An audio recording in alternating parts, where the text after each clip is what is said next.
Dr. Radhika S. and in this module we will be talking about planning of discharge and follow-up of preterm babies.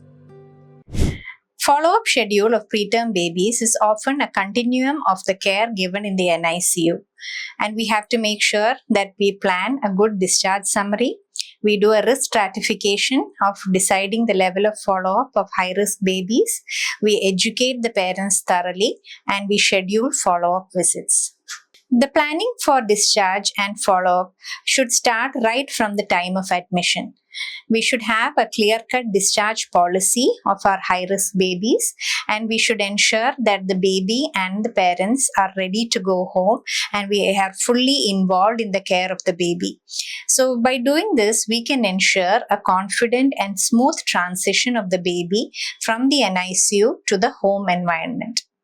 The criteria for discharge may vary from institution to institution, but generally any preterm baby who attains 34 weeks of gestation and a weight of 1.5 kilogram is eligible for discharge, provided the baby is hemodynamically stable, is able to maintain its own temperature in the open environment without the help of a radiant warmer, and is able to take feeds without any difficulty.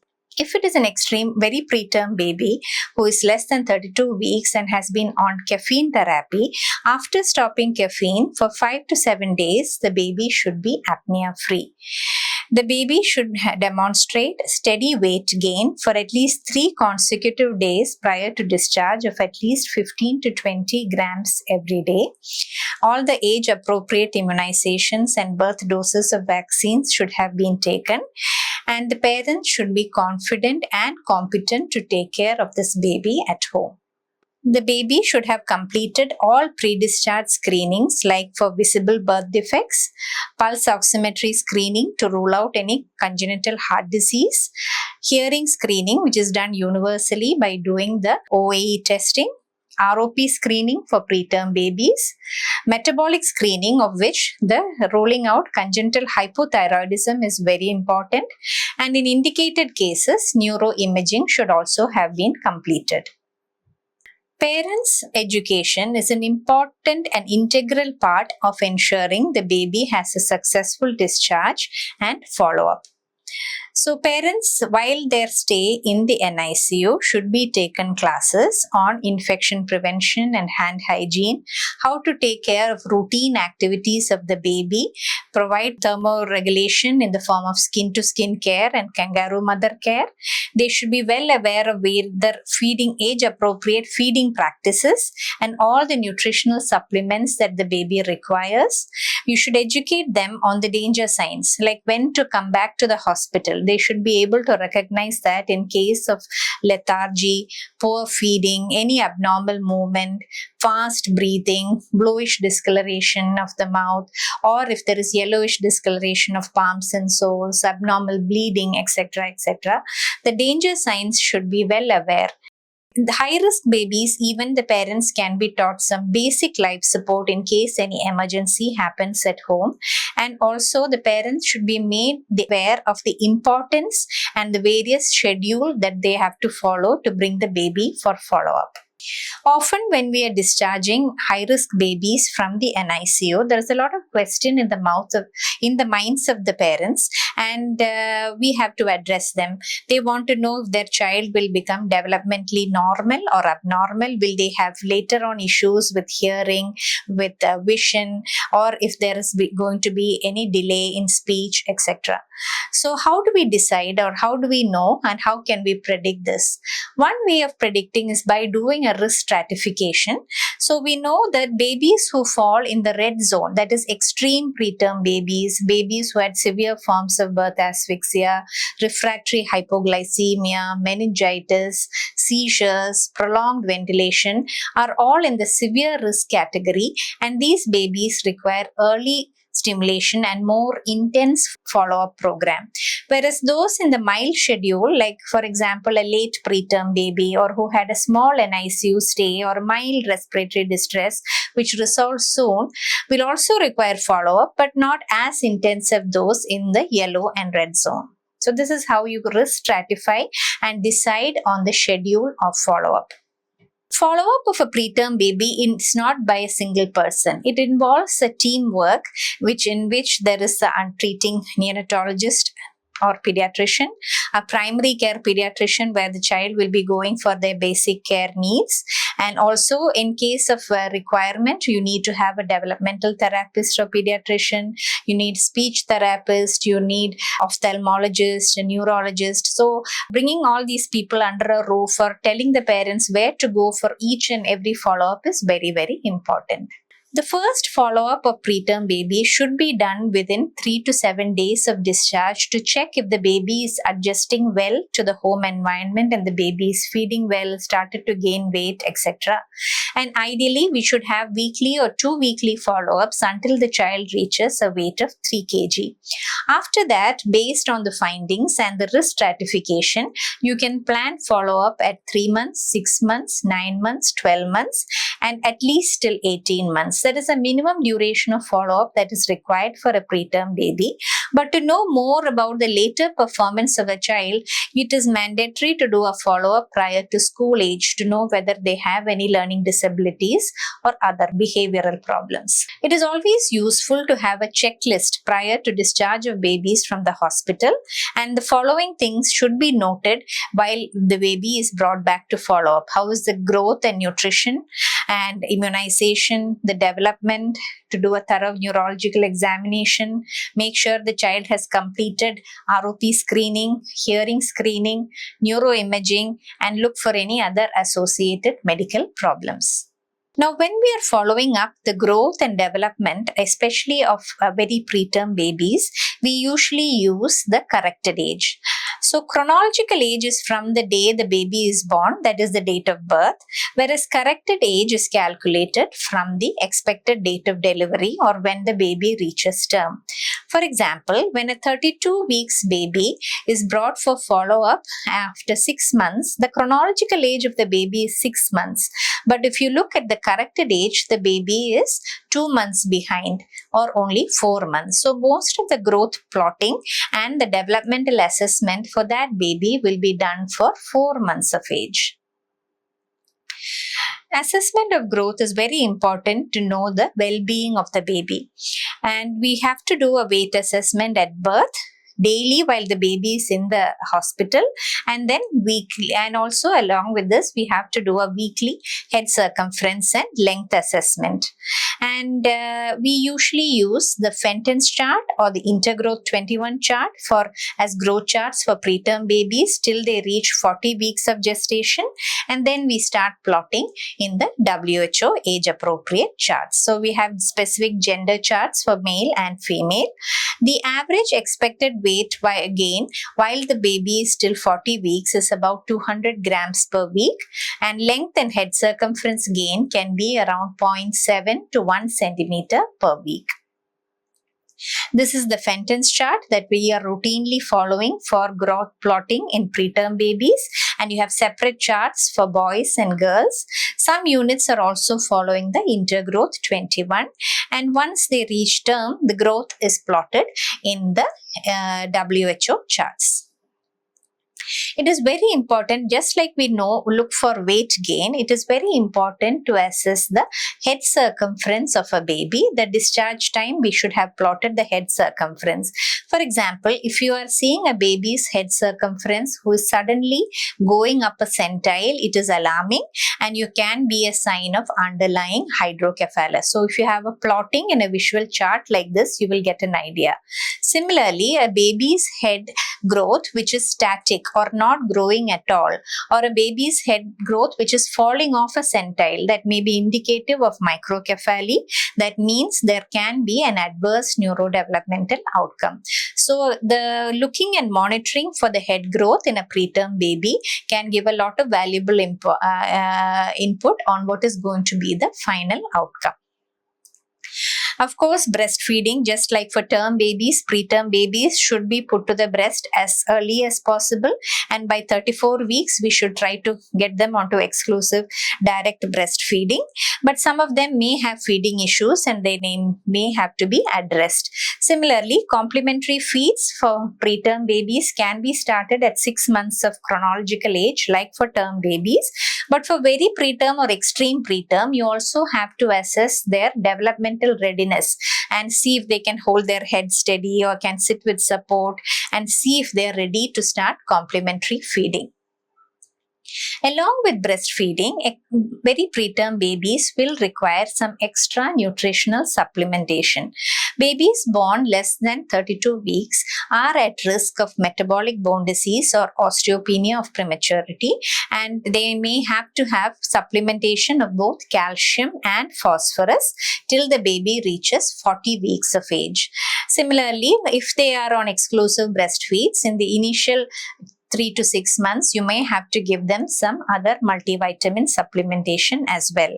We start iron supplementation routinely for all preterm babies, 2 to 3 milligram per kg once they reach 2 weeks of age and are tolerating feeds fully.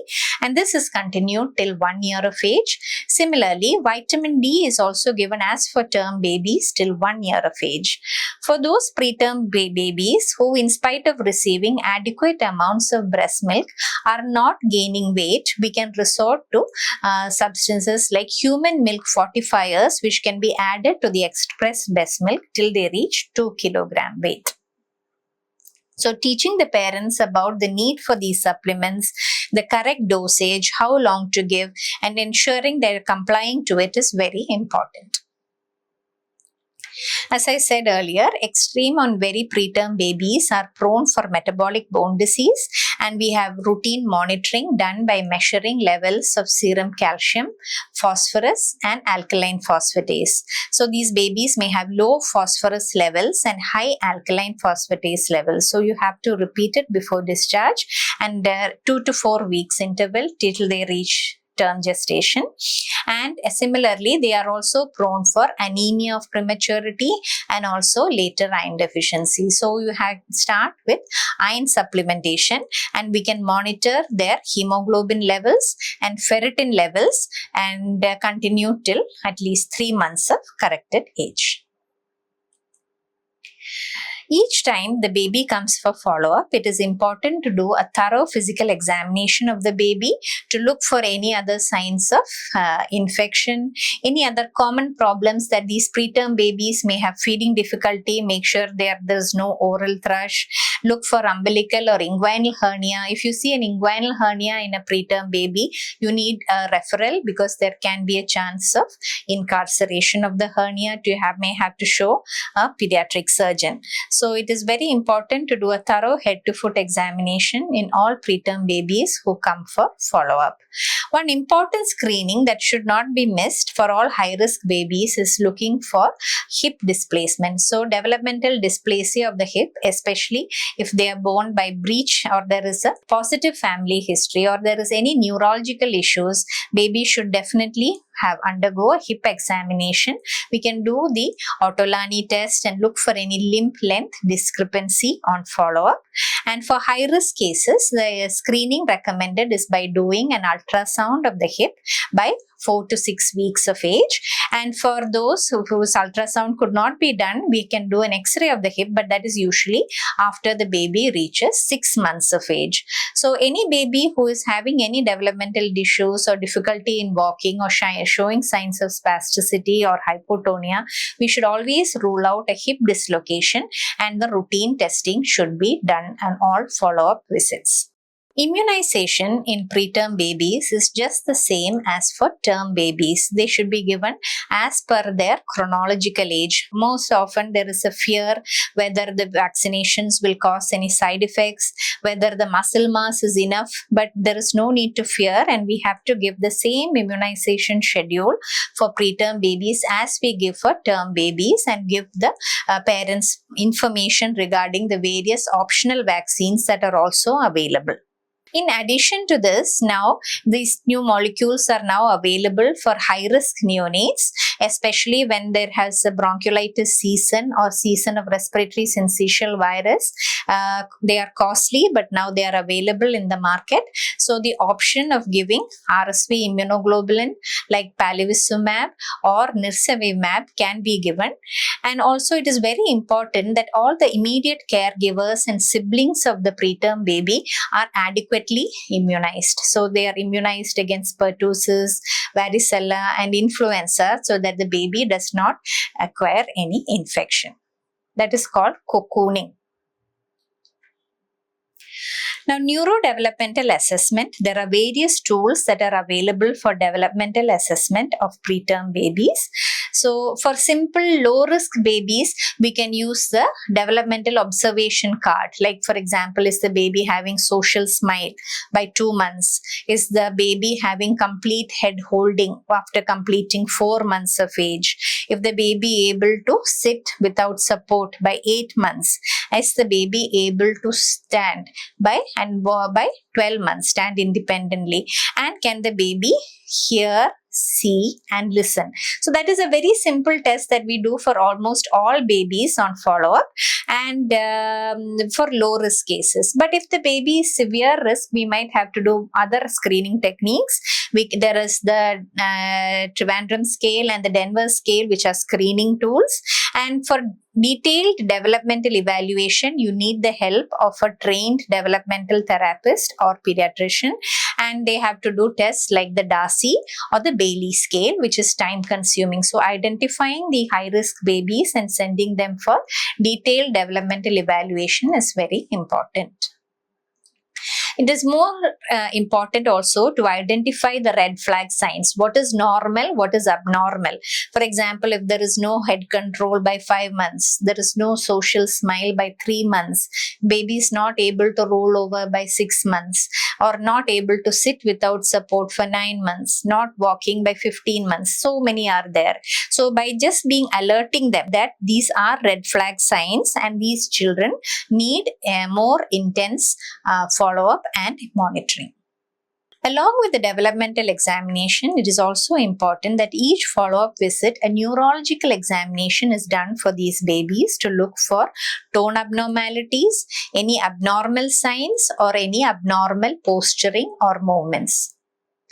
So the baby can be hypotonic or it can be spastic, with asking history, like if the baby is slipping through easily, or if there is any tightness in the lower limb, some mother is finding difficulty in changing the diaper. So these can be leading questions when you ask the history, and you have to do a detailed neurological examination. Various tools are available and training can be given to those who are managing these babies to do. For example, there is a Hammersmith neonatal screener and there is an infant neurological examination tool that can be done. And also more people may be aware of the Amyl-Tyson method by looking at the scarf sign, the popliteal angle, and also the adductor angle, and here and also dorsiflexion. So training for looking or just doing an examination to make early identification of tone abnormalities. We can start early stimulation and early therapy so that many of them can be reversed. So the earlier you identify a spasticity, the earlier you can start correction. Now, what is also a major concern among parents is whether my baby can hear, see or listen. And this is very important. So all preterm babies, especially those born below 34 weeks, are at risk for retinopathy of prematurity.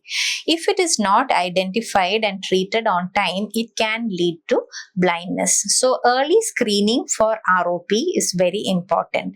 As per the national guidelines, all babies born below 34 weeks and below 2000 grams should undergo mandatorily a retinopathy of prematurity screening by a trained ophthalmologist. Now, even if they are of 34 to 36 weeks, if they have had a stormy course in the NICU, needing oxygen therapy or a blood transfusion or a culture positive sepsis, they also must be subjected to ROP screening.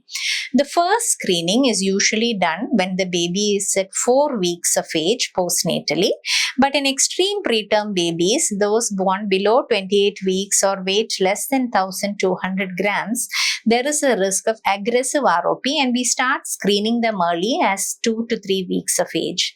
This is not a single test. We have to repeat it as per the ophthalmologic order. For example, it might have to repeat it weekly or 2 weekly intervals till the baby reaches term or the vascularization of the retina becomes complete.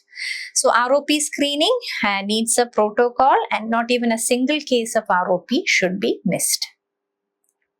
ROP, now if you identify early stages of ROP, we have treatment therapy. For example, we have the laser therapy, and also anti-VEGF injection into the vitreous is also now available. Visual outcomes does not include only retinopathy of prematurity. There is an entity called cerebral visual impairment. So all high-risk babies, including very low birth weight babies, babies who have had hypoglycemic episodes, and also babies who've had birth asphyxia and a stormy NICU course, should undergo screening for CVI. So it is a deficiency of function due to damage or malfunction of the visual pathways or the visual centers. And when we are following up with CVI, we have to look for the visual fixation, visual following, eye contact, and any presence of any visual inattention and response to faces and lights. So the 4 A's of visual loss in CVI include visual acuity, visual assimilation, attention, and apraxia. So this is something that needs education, that it is not only ROP but CVI is also of concern, and also how to address it and how to screen. So various tools are available, and there can be trained optometrists and ophthalmologists who specialize in CVI, early screening and management. ROP screening CVI screening does not end at the immediate newborn period. You have to continue screening because these babies who are born preterm are also at risk for refractory errors. So usually by around 6 to 9 months of age, they have to visit the ophthalmologist to look for any refraction testing, because there might be need for early use of spectacles for these babies, and also they may have persistent squint for which correction has to be done. So later on also, ophthalmological follow-up should be done for high-risk babies to look for these refractive errors, and also to look for persistence of squint which may need correction. Next, coming to the hearing evaluation, as per the government policy, we are doing universal screening for all babies who are born by doing the autoacoustic emission. And early identification of hearing loss is very important to ensure the child has a normal speech on follow-up.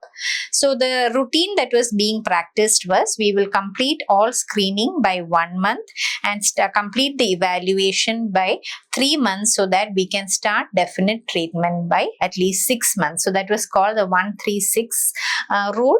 But now the timeline has been decreased, and it is said that earlier we find out a hearing loss, the earlier we can start management. So it has been replaced by 1, 2, 3, so that the initial evaluation and startment of appropriate therapy can be done as early as 3 months, so that the child will have a better developmental outcome.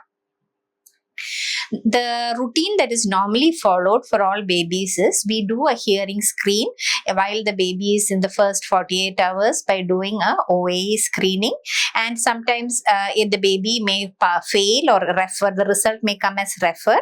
So we call this baby back for follow-up at 4 to 6 weeks to do a repeat OAE, and if that is also coming as refer, then we will have to go for more diagnostic tests like a brainstem evoked response audiometry or a BERA testing. But for preterm or high-risk babies, an OAE alone may not be sufficient to pick up sensory neural deafness or auditory dyssynchrony. So for high-risk babies, in addition to OAE, even if they pass the OAE, they are at risk for sensory neural deafness. So they have to get an additional BERA testing also done. So there are sometimes fallacies because the babies, and especially preterm babies, and there might be fluid in the ear, they might fail the initial OAE testing. So you might have to repeat it. There can be transient retained fluid, and this can lead to a mild conductive hearing loss, which may not be seen there during follow-up. So even if the initial hearing screen is normal, we have to tell the parents to actually monitor and see if the baby is hearing. And we may have, for high-risk babies, we may have to do at least regular screening for hearing loss till the child reaches 3 years of age. The need for neuroimaging is for babies who are born below 32 weeks and less than 1,500 grams. Usually the schedule that is followed for extreme preterm babies is we do a screening in the first 3 days, and based on the findings you can repeat it at 1-4 weeks and when the baby reaches term. And for other slightly older babies, a minimum of 2 screens is mandatory. First one that is done in the first week of life or between 7 to 14 days, and the second one that is done when the baby reaches term gestation. So the presence of abnormalities like hydrocephalus or presence of a cystic periventricular locomalacia increases the risk of cerebral palsy and abnormal neurodevelopment by several fold. So by early identification is very important. We do the screening by doing a cranial ultrasound, and if there are any abnormalities or you want to pick up any white matter damage to the preterm brain, we may have to resort to MRI imaging as well. Routinely, CT scan of the brain is not recommended. So just summing up of all the things that we have said so far, that includes the checklist that we have to follow while we are following up a high-risk baby. This is what we generally follow. First, whenever a baby comes for follow-up, you ask what is the presenting complaint and what the parents are concerned about. We have to calculate the corrected gestation of the baby because growth and development is assessed as per corrected age. And also we look at the risk stratification, whether the baby belongs to a severe risk, moderate risk or mild risk category to plan the schedule of follow-up. Similarly, we ensure the child is going for developmental checkups, and also we don't mix out on the cerebrovisual impairment. Cardiac evaluation at every follow-up, we have to look for any development of new murmurs, and developmental assessment screening can be done by us, but detailed evaluation will require a developmental therapist or trained pediatrician. Look for any preterm babies can have dental problems on follow-up, so dental assessment as well should be done. Eye evaluation, and we already said there is ROP, there is CVI, and later on looking for refractive errors and squint. And we have to coordinate with other specialities. Baby may have seizures, you may require the help of a neurologist, you may require a speech therapist, you may have orthopedician, so you have to coordinate with other specialities. Growth assessment, we use the Fenton's chart for preterm babies, and once they reach term, we go for the WHO charts. Hearing screen, we again, this is just a recap, we have to do the OAE, and for high risk babies, in addition to OAE, you have to do the BERA. Make sure you do a detailed physical examination and look for any limb anomalies or any developmental dysplasia of the hip may require a referral to an orthopedician. Make sure the parents are well aware of all the techniques of thermoregulation, including kangaroo mother care. Make sure the baby is feeding well, all the lactation. Our aim is to ensure exclusive breastfeeding till 6 months of age. Complementary feeding should be started at the appropriate time, and baby should receive all nutritional supplementation as prescribed. And in medications including calcium, multivitamins, iron, etc. and counseling of the parents, how they are adjusting well. The mothers are caregivers and it can be very tiring and emotionally draining for them. Make sure they are counseled adequately. Don't miss out on neuroimaging and neurological examination in all babies, and also look at all other systems and make sure we are not missing anything on the head to foot examination. So that is just a wrap up of all the things, just for easy to remember way, so that there are so many things that have to be followed up during a scheduled follow-up visit. Now, problems of preterm and high-risk babies may not be manifested in the infancy. Some of these children may need long-term follow-up right when they reach school age also. So you have to identify learning problems, any behavioral problems, speech problems, and cognitive problems, which can only be recognized by the time they are ready for school entry by at least 5 years. So ideally, these high-risk babies need an assessment again when they reach school age. So the importance of follow-up is that there are early identification of defects. There are specific therapies that may be available, and by identification of a squint or a refractive error, hearing loss, by giving orthopedic interventions, by early stimulation and also early physiotherapy and occupational therapy, control of seizures, and by use of medications, a large amount of correction can be done to reach a near normal outcome in certain cases. So the whole theme of our today's talk is there should be early identification or deviations from normal, so that we can give timely and appropriate intervention, so that we can try our best to prevent or at least modify disabilities to give these babies a good quality of life.